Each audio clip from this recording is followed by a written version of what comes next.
Bank 1907 में इस bank की शुरुआत हुई थी और 2007 में 100 साल बाद आया था आईपीओ।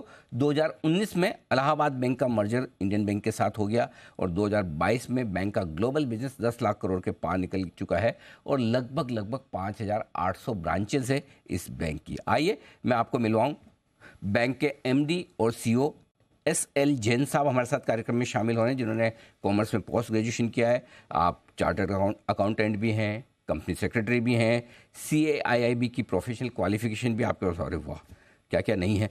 36 साल से ज़्यादा का लंबा गहरा अनुभव सर का है। 6 साल से ज़्यादा का इंडस्ट्रियल और 30 साल से ज़्यादा का बैंकिंग अनुभव सर रखते हैं और ईडा की इंश्योरेंस एडवाइजरी कमेटी के सदस्य भी आप हैं।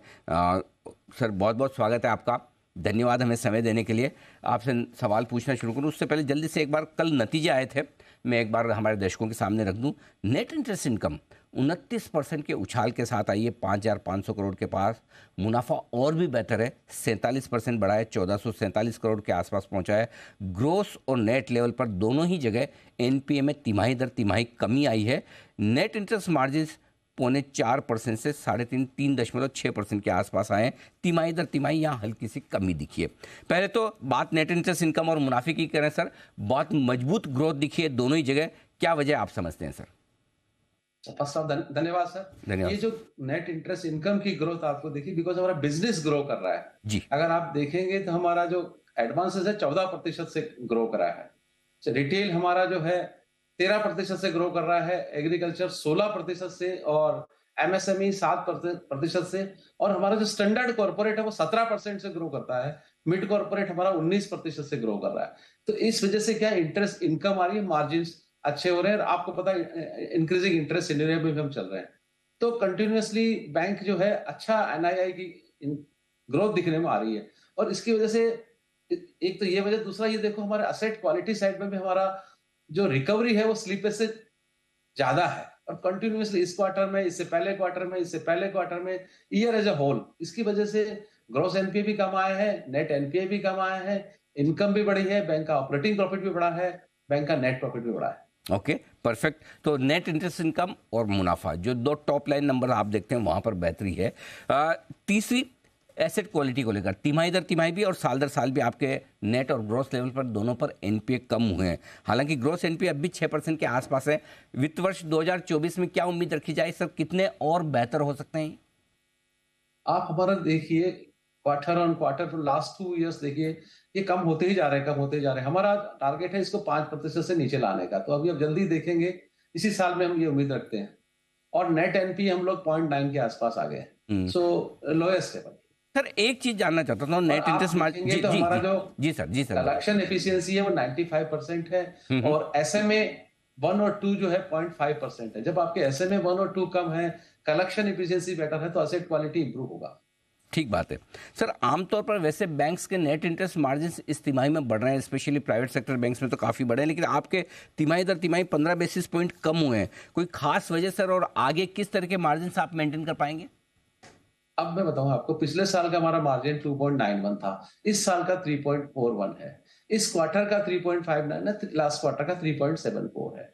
जो मार्जिन थोड़ा सा कम हुआ उसका दो वजह है। एक तो स्लिपेज जो हुआ है उसका इंटरेस्ट रिवर्सल हमने किया है।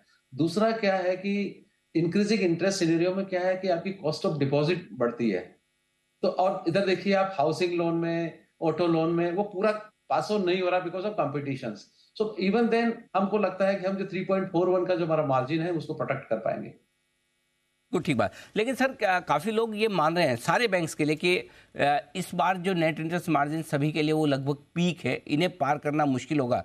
क्या इंडियन बैंक के बारे में ये सोचना ठीक है? 4.25% के ऊपर निकलना थोड़ा चैलेंज है। देखो मैं बताऊं आपको, दो तीन चीजें हैं अभी। पहले क्या था, पहले हम लो इंटरेस्ट रेट पे थे, तो जब ज्यादा लिक्विडिटी मार्केट में होती है तो आपकी प्राइसिंग पावर कम होती है। धीरे धीरे धीरे हमारी प्राइसिंग पावर वापस हमारे पास आ रही है, फर्स्ट पॉइंट। सेकंड पॉइंट क्या है, जब आपकी क्रेडिट ग्रोथ होती है तो आपकी इनकम भी बढ़ती है, तो सेकंड पॉइंट ये। थर्ड पॉइंट, जब जब आपका एक्सेस लिक्विडिटी होती है तो आप मनी पार्क करते हो ट्रेजरी में, मनी मार्केट में इन्वेस्टमेंट है, वहां आपकी यील्ड कम होती है। अब ये यील्ड सारी की सारी शिफ्ट हो जा रही है एडवांसेस की तरफ। So margins in spite of increase in deposit rate we will be able to protect our margins. और ये 10-15-20 पॉइंट ऊपर नीचे हो ही सकता है sir. but we are in a better position as compared to last year. Jain साहब ये भी बताएं सर, डिपॉजिट और एडवांसेस यानी लोन में दोनों में किस तरह की ग्रोथ रही है इस तिमाही में, और अगले साल के लिए क्या आउटलुक है सर? मैं आपको बता रहा था एडवांसेस की ग्रोथ हमारी 14% रही है, और जिस तरह से हमारी इंडियन इकोनॉमी ग्रो कर रही है, 6.5% जीडीपी ग्रोथ है, प्लस इन्फ्लेशन जोड़ो तो नॉमिनल ग्रोथ अपनी लेवल के आसपास आती है, तो हम लोग 10 से 12% के आसपास हम क्रेडिट ग्रोथ कर पाएंगे। लास्ट टाइम हमने आपको पता, हमने गाइडेंस दिया था 12% का, और हम लोग आए थे 14% पे। सो हम लोग कंजर्वेटिव साइड में हमारा जो क्रेडिट का ग्रोथ है 10-12% के आसपास है, और डिपॉजिट जो ग्रोथ है हम 8 से 10% के आसपास प्लान कर रहे हैं। ठीक बात है। तो 8 से 10% की डिपॉजिट ग्रोथ, तो 13-14% की क्रेडिट ग्रोथ, यानी कि अगला साल भी मजबूत रहने की पूरी संभावना है। अच्छा सर, एक और बात जो आपके बोर्ड ने अप्रूव की है फंड रेजिंग को लेकर 7,000 करोड़ रुपए की, जरा इसके बारे में बताएं सर, क्या इरादा रखते हैं आप? ये देखिए हमारा जो कैपिटल एडिक्वेसी रेशियो है, जो 16.53 से 16.49, बट सीईटी कैपिटल हमारा बड़ा है, मतलब जो 636 बिप्स है, वो हम शुरू से कहते आ रहे हैं कि हमारा जो प्रॉफिट है हमारी ग्रोथ को टेक केयर कर लेगा। वो प्रूव भी हो गया हमारा, जिस तरह से हमारा सीईटी कैपिटल 2023 में एज कंपेरिजन 2022 बढ़ा है। इसके अलावा हम क्या है कि हमने अप्रूवल लिया है बोर्ड से 4,000 करोड़ का इक्विटी कैपिटल रेज करने का, और 3,000 करोड़ का हमने टायर 1 और टायर 2 कैपिटल रेज करने का।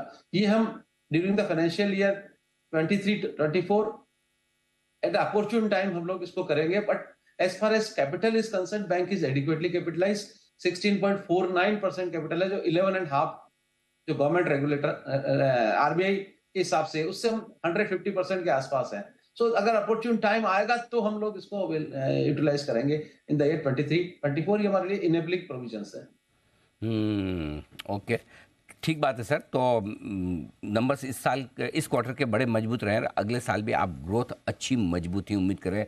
बहुत बहुत धन्यवाद जैन साहब, आपने समय दिया और नतीजों पर विस्तार से, थैंक यू सर, नतीजों पर विस्तार से बातचीत किए। इंडियन बैंक के टॉप मैनेजमेंट आपके सामने नतीजों पर विस्तार से बातचीत करते हुए, और आगे के लिए आउटलुक भी, अभी क्रेडिट और एडवांसेस, क्रेडिट और डिपॉजिट दोनों ही ग्रोथ का आउटलुक मजबूत नजर आता है।